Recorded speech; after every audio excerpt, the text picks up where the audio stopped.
Hindi ko alam kung public to o private eh. Ayun siya, kung makikita mo siya.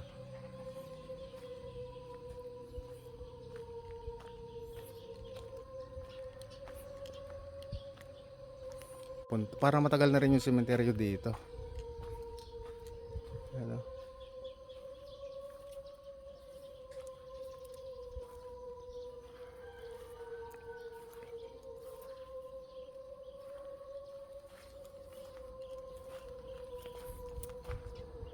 Ito siguro yung mga ano, ito siguro yung mga pinag-cremate na yung mga buto.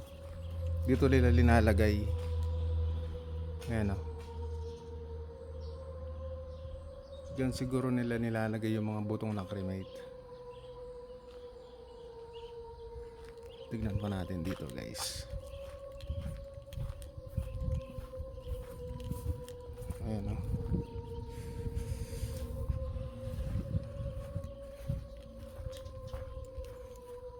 May bukas pa dito.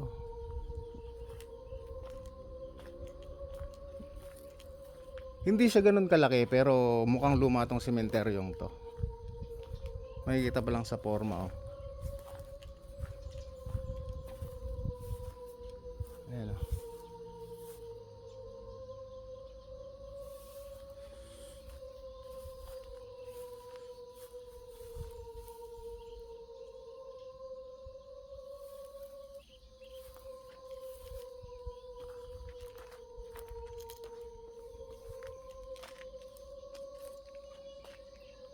Catholic pa. Catholic cemetery din siya.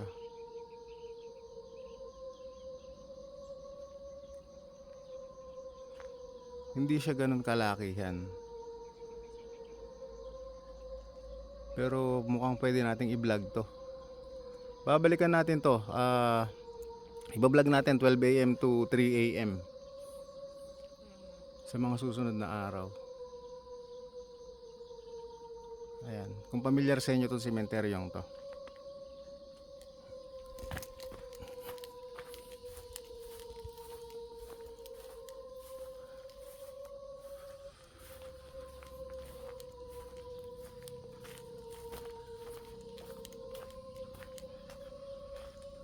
Parang ano, parang sinuunang paglilibing ganito.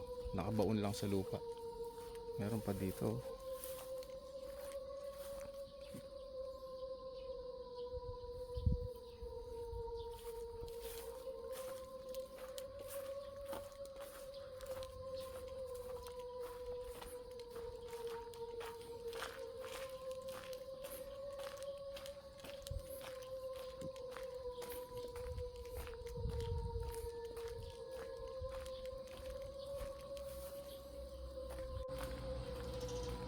Bago mo mapasok ng lugar na to, dadaanan mo muna yung mga gantong malalaking puno. Kaya sigurado pag gabi, napaka-creepy nito.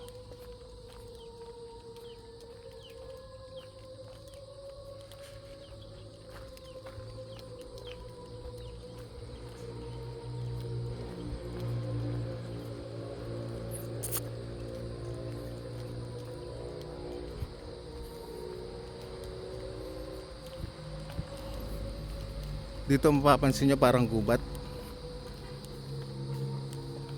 Ayan o, parang gubat. Mahogani yata itong mga punong doon.